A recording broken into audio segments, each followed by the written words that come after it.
بسم اللہ الرحمن الرحیم۔ صبر انسان کو تب آتا ہے جب وہ اللہ پہ بے پناہ یقین رکھتا ہے، جب انسان یہ جان جاتا ہے کہ اب جو ہوگا اور پہلے جو کچھ بھی ہوا اس میں اللہ کی رضا تھی،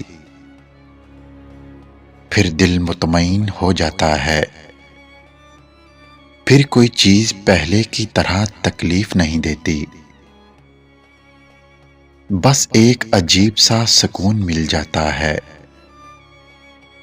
بس یہی خدا پہ یقین کی آخری حد ہے کہ سب اس کے سپرد کر دیا جائے۔